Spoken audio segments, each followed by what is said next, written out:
ये national education policy नहीं है, नरेंद्र मोदी एक्सक्लूजन पॉलिसी। जो चीज नरेंद्र मोदी सिंबलाइज करता है, क्या हमारी इस एजुकेशन पॉलिसी वो रिफ्लेक्ट करता है या नहीं, ये मेरी हाइपोथेसिस है भाई। पहला चीज centralisation of education. NEP centralisation of education को बढ़ावा नहीं देता है, उसको कंप्लीट करता है।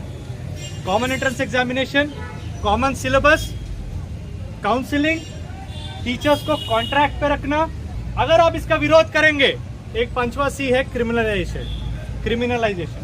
आपको जेल में बिठा दिया जाएगा, आप बोल नहीं सकते, आपके ऊपर मुकदमा डाल दिया जाएगा। नरेंद्र मोदी जी का जो चेहरा है सेंट्रलाइजेशन, उस पर मैं मानता हूं कि हाइपोथेसिस वैलिड।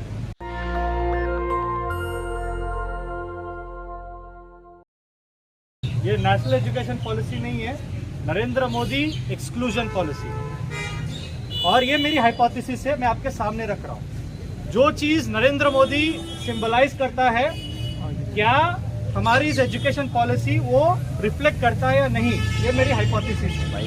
पहला चीज centralisation of education. NEP centralisation of education को बढ़ावा नहीं देता है, उसको कंप्लीट करता है।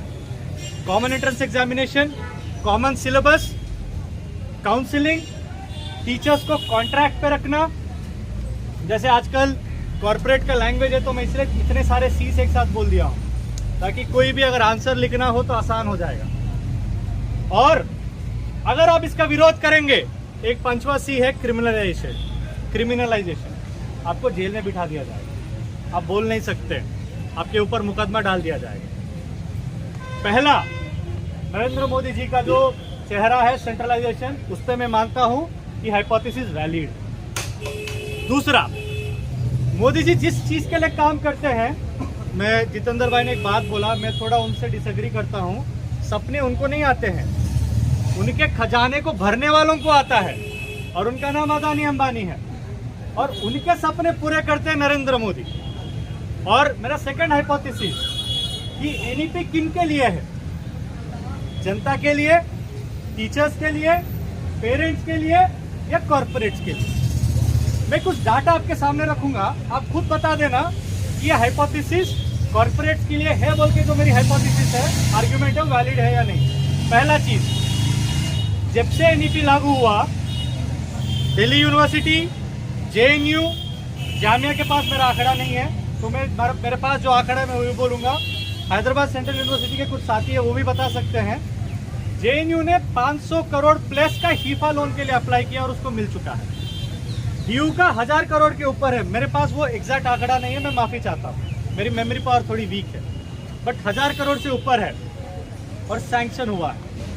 अगर जाहिर सी बात है वाइस चांसलर साहब लोन देंगे तो अपने तनखे से तो देंगे नहीं, पे कौन करना पड़ेगा, और टीचर को अपना पेंशन डिनाई किया जाएगा, टीचर को अपना रेगुलर जॉब डिनाई किया जाएगा, टीचर को अपना परमानेंट जॉब डिनाई किया जाएगा। इसका मतलब जो भी पैसा एक परमानेंट जॉब, पेंशन और स्टेबिलिटी से टीचर को मिलेगा, वो उनको डिनाई कर दिया जाएगा। और दूसरी तरफ स्टूडेंट को एक अफोर्डेबल सस्ती एजुकेशन डिनाई किया जाएगा। इसीलिए जो पॉइंट वहां पे है कि आपका फीस बढ़ा है, कि आप संतुष्ट है, आपने बोला नहीं है, क्योंकि आपकी फीस बढ़ चुकी है और आपने पिछले 2 साल में इस बात को देखा। मैं कोई भी कॉलेज का नाम गिना दूं, उस कॉलेज का फीस बढ़ा है।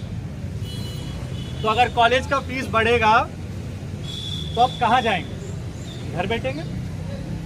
अगर आप अफोर्ड करेंगे, मैं एक छोटा सा उदाहरण दूंगा।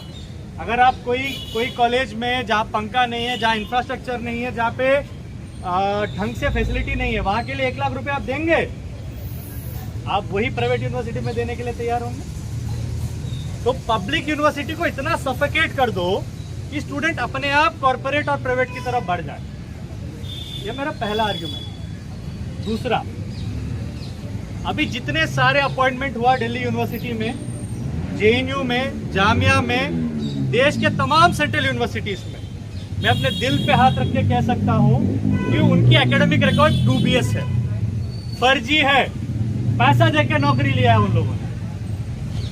इतना ही नहीं, उनको अपने सब्जेक्ट का जानकारी नहीं है। मुझे गलत प्रूफ करके मैं बहुत खुश हो जाऊंगा। आप लोग फर्स्ट ईयर के होंगे, सेकेंड ईयर के होंगे, थर्ड ईयर के होंगे, मैं आपसे उम्मीद करूंगा जितने सारे अपॉइंटमेंट पिछले 4 महीने में हुए, जिस भी कॉलेज में, जिस भी सब्जेक्ट में, उनसे जाके बेसिक सवाल जरूर उनसे पूछ लेना। अगर आपको जवाब मिल गया, मेरी हाइपोथेसिस वैलिड नहीं रहेगी।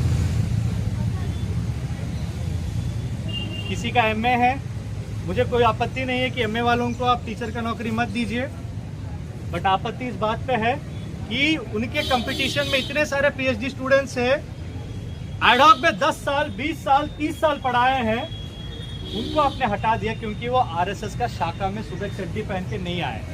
सॉरी, मुझे बात कहना पड़ रहा है। तो आपने रिक्रूटमेंट को डूबियस बनाया, अपने लोगों को बिठाया, और मेरी यहाँ पे एक थियराइजेशन है कि एनईपी 3 चीज कहता है, पब्लिक प्राइवेट फिलैंथ्रोपिक पार्टनरशिप।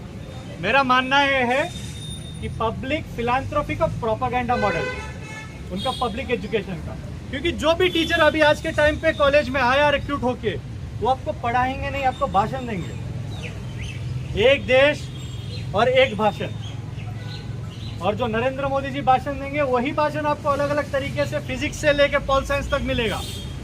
अगर मैं गलत हूं तो मुझे गलत प्रूव कर देना, आपके लिए 4 महीने का टाइम है।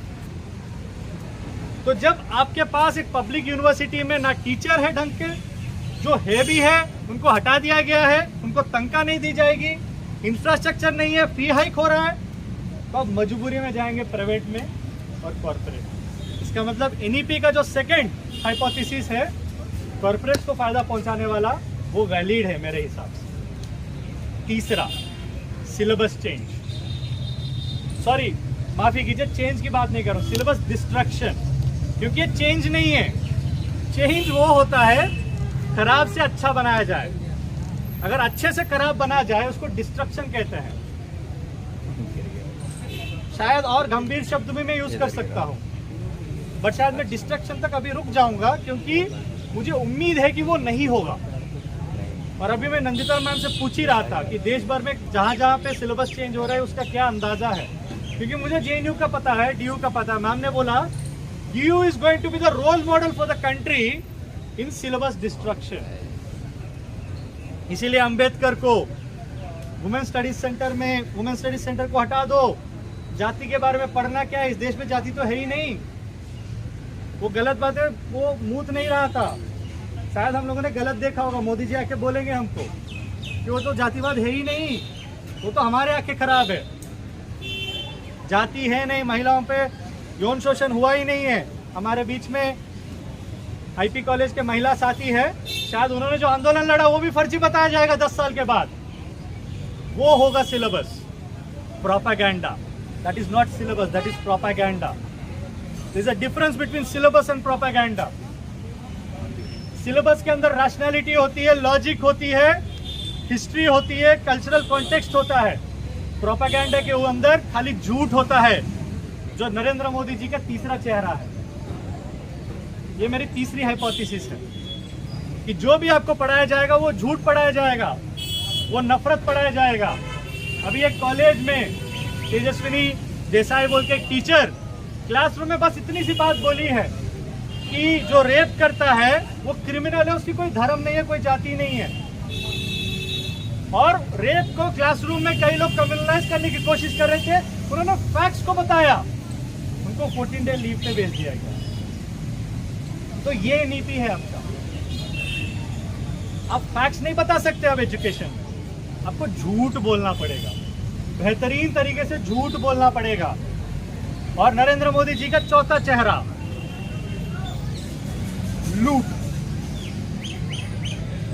प्लंडर, आपको और हमारे खजाने को लूट के अपने पास रखने का, सॉरी उनके दोस्तों के पास रखने का, क्योंकि वो तो फकीर आदमी है, जोलो लेके आएंगे, जोला लेके जाएंगे, बट उनके दोस्त फकीर आदमी नहीं है जिनके विमान में वो उड़ते हैं। अभी मैं और अपने दोस्त आ रहे थे, कह रहा था कि मोदी जी एयरपोर्ट जाते होंगे तो अदानी जी के फ्लाइट में जाते होंगे। मैंने बोला नहीं यार, अब तो प्रधानमंत्री है, उनके खुद की 8,000 करोड़ की फ्लाइट है, उनको क्या 300 करोड़ की फ्लाइट की जरूरत है।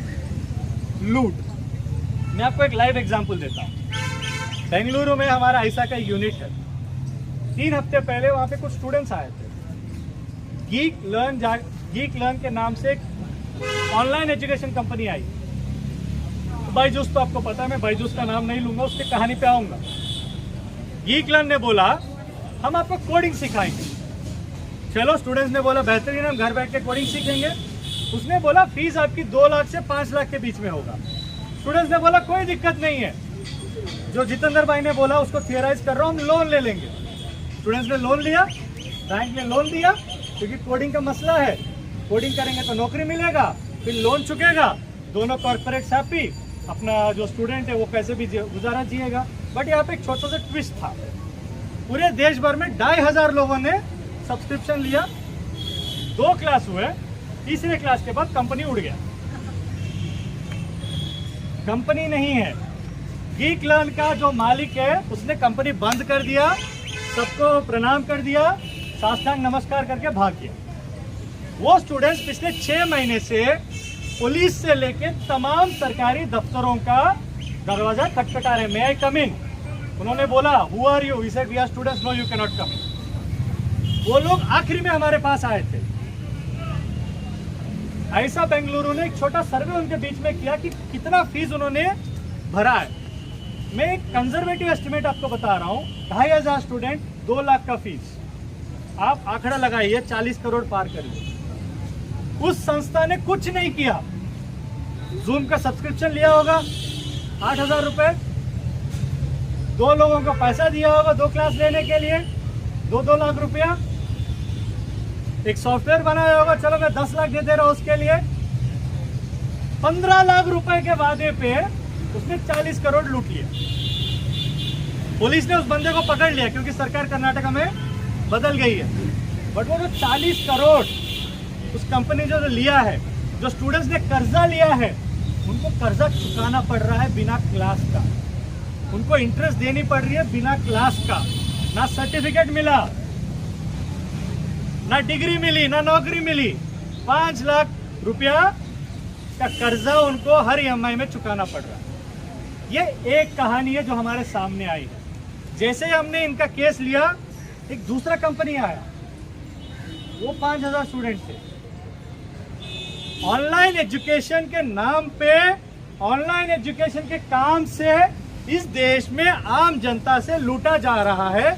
उसका बेहतरीन एग्जाम्पल है इंडियन क्रिकेट टीम का फॉर्मर स्पॉन्सर बायजूस। उसने आधे एम्प्लॉय को घर भेज दिया है, अपना इंटरेस्ट का पेमेंट नहीं दे पा रहा है, एम्प्लॉयज का PF पिछले 4 महीने से नहीं दिया है, करोड़ों करोड़ों रुपए का उसने एंजल फंडिंग, कॉर्पोरेट टर्म्स में कुछ भी बोल दीजिए, वेंचर कैपिटल को लिया है, बट इस देश के स्टूडेंट्स को हरास किया और उनको डुबाया। This is my 4th hypothesis, लूट। और मोदी सरकार NEP के नाम पे इस लूट को आगे बढ़ा रहा है। और मेरा 5th एंड फाइनल वो है काउंटर रेवोल्यूशन। मैं शब्द क्यों यूज कर रहा हूं आपको बताना चाहता हूं, क्योंकि जितना कुछ प्रोग्रेस हमने एजुकेशन सेक्टर में पिछले 70 साल में किया हो, किसी के देने से नहीं हुआ, लड़के लेने से हुआ। वो आपका आरक्षण हो, OBC, SC, ST, PWD, महिलाओं के लिए डिप्राइवेशन पॉइंट JNU जैसे यूनिवर्सिटी में हो, ये तमाम बाकी कैंपसेस में सिंगल वुमेन से लेकर तमाम लोगों के लिए लड़ाई हो, इसकी काउंटर रेवोल्यूशन है NEP। आप मत आइए। ऑनलाइन एजुकेशन होगा तो जाहिर सी बात है महिलाओं को फ़ोन नहीं मिलेगा घर पे, क्योंकि डर है कि प्यार में गिरेंगे, शादी करके भाग जाएंगे। सॉरी मैं इस तरीके से कह रहा हूँ, बट मानसिकता यही है। क्यों देंगे जब, और दूसरी बात, अगर घर में पुरुष और महिला के बीच में सोचनी हो, पुरुष को मिलेगा फ़ोन, महिला को मिलेगा झाड़ू। ये सच्चाई है हमारे देश की। और उस स्थिति में हम कह रहे हैं कि ग्रॉस एनरोलमेंट रेशियो को बढ़ाने के लिए ऑनलाइन एजुकेशन लाएंगे। चलो मान लिया। पूरे NEP के डॉक्यूमेंट में एक जगह पे आरक्षण का शब्द नहीं लिखा हुआ। The word reservation is completely absent from the document of NEP. You can download the document right away and do a simple word search. Social justice का 2 जगह जिक्र है, वो भी सोशल जस्टिस मिनिस्ट्री की वजह से।